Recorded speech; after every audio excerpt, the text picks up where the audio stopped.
8 personnes sur 10 dans le monde ne peuvent plus voir la Voie lactée. Et dans une centaine d'années seulement, elle pourrait n'être plus qu'une histoire oubliée. Ce n'est pas la galaxie qui disparaît, mais le cosmos qui s'efface. À l'époque de nos grands-parents, on pouvait lever les yeux et voir cette éclatante voûte étoilée, mais aujourd'hui, on est chanceux quand on peut compter les astres sur les doigts de la main. Cela n'a rien à voir avec la nature. C'est simplement dû à la menace grandissante de ce qu'on appelle la pollution lumineuse. La prochaine fois que vous vous promènerez dans une grande ville à la nuit tombée, prenez le temps de noter combien de lampadaires, de panneaux publicitaires au néon et d'immeubles de bureaux restent allumés toute la nuit. Ces éclairages urbains créent une luminosité artificielle qui rivalise avec la lueur naturelle des étoiles.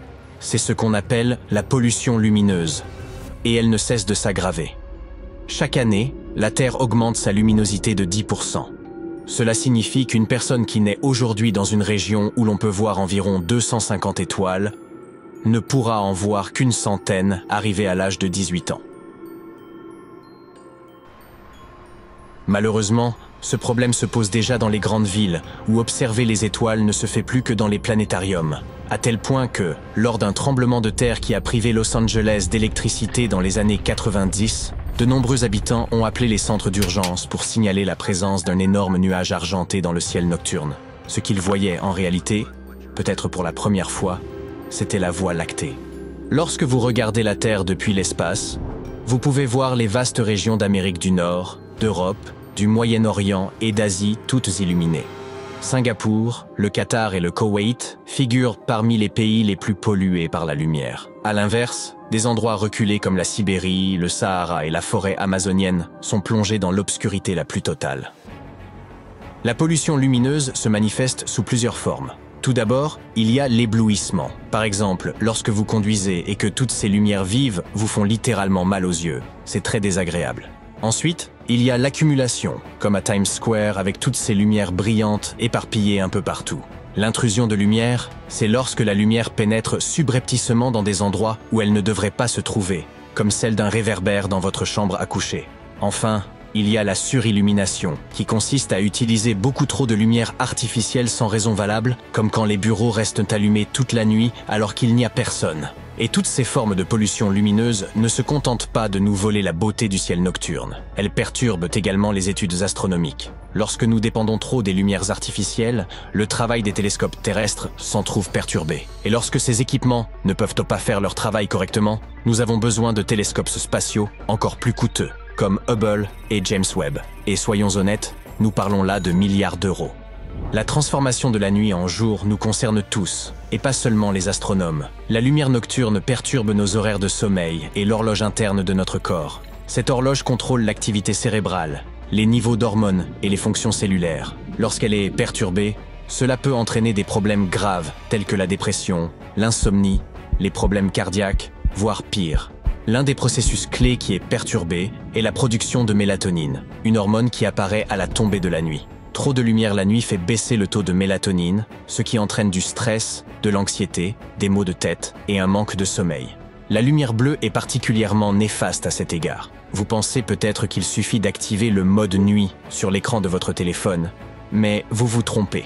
La lumière bleue est également présente dans les ampoules LED, celles que nous utilisons à la maison et dans l'éclairage urbain parce qu'elles sont bon marché et économes en énergie. Ce que je veux dire, c'est que la lumière bleue est omniprésente et qu'il est très difficile de l'éviter complètement.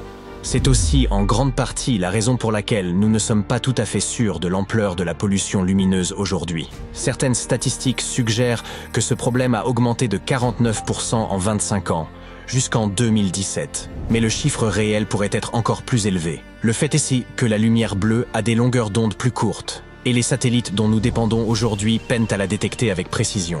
Cela signifie qu'ils ne rendent pas compte de toute la mesure de la pollution lumineuse causée par les diodes électroluminescentes. Les animaux sont également perdus et désorientés. Leurs habitudes de sommeil sont elles aussi affectées. Une étude allemande a révélé que les merles des zones urbaines s'activent beaucoup plus tôt que ceux des habitats naturels.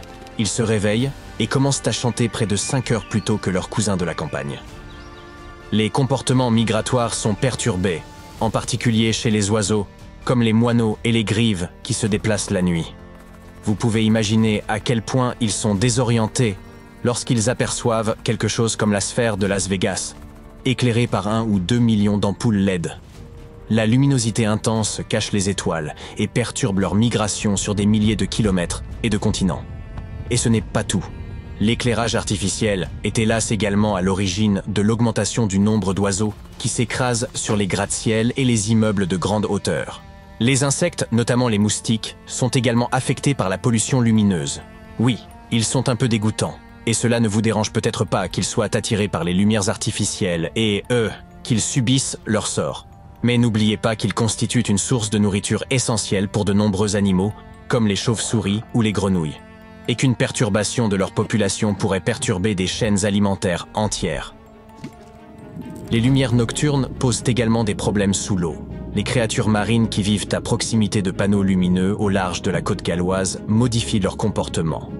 Et il y a de moins en moins d'acidies et d'anémones de mer dans ces zones éclairées. Un autre exemple concerne les tortues de mer. Elles pondent généralement leurs œufs sur des plages et reviennent souvent au même endroit pendant des années. Mais lorsque ces plages sont trop éclairées la nuit, les tortues femelles peuvent être désorientées et elles décident de ne plus y pondre leurs œufs. Avons-nous vraiment besoin de toute cette lumière? Difficile à dire. Certaines personnes pensent même que c'est plus sûr ainsi. Mais tout le monde n'est pas d'accord. Vous voyez, c'est généralement l'éblouissement qui perturbe notre vue. Voici un exemple. Un lampadaire puissant bloque votre vue près d'un portail, et vous ne voyez rien d'autre que la lumière. Mais si vous couvrez partiellement la lumière avec vos mains, vous pouvez soudain repérer un intrus. Waouh! Ce que je veux dire, c'est que plus de lumière n'est pas toujours synonyme de plus de sécurité. Il s'agit de l'utiliser correctement. Et le fait de réduire l'intensité de l'éclairage peut en fait renforcer la sécurité. De plus, cela peut vous faire économiser de l'argent. À ce propos, le gaspillage de lumière a un impact considérable sur l'économie. Prenez par exemple un lampadaire classique. La lumière qu'il projette directement ne représente que 30% de la lumière totale qu'il émet. Rien qu'aux États-Unis, environ un tiers de la lumière nocturne est gaspillée. Cela représente un coût annuel stupéfiant de 2,2 milliards de dollars. Les lumières électriques n'ont pas que des inconvénients, bien sûr. Elles nous ont apporté de bonnes choses, comme l'allongement de nos journées, qui nous permet de faire plus de choses et de nous amuser après le travail. Mais nous pouvons tout à fait minimiser ce problème. Éteindre toutes les lumières serait formidable, mais soyons réalistes, c'est très difficile, voire impossible, de nos jours. Alors, que pouvons-nous faire? Utiliser des dispositifs sophistiqués tels que les variateurs de lumière, les minuteries et les détecteurs de mouvement pour s'assurer que notre éclairage est ultra efficace. Optez plutôt pour des lampes aux couleurs chaudes que pour une lumière bleue trop crue. Et utilisez des appareils d'éclairage à enveloppe fermée, comme ces magnifiques lampes de table à l'ancienne. Elles dirigent la lumière vers le bas, où vous en avez besoin, et vous évitent d'être ébloui et d'éclairer ce qui n'a pas à l'être. De plus, en réduisant le gaspillage de lumière, vous n'aidez pas seulement la planète, vous économisez aussi de l'argent sur votre facture d'électricité. Tout le monde y gagne.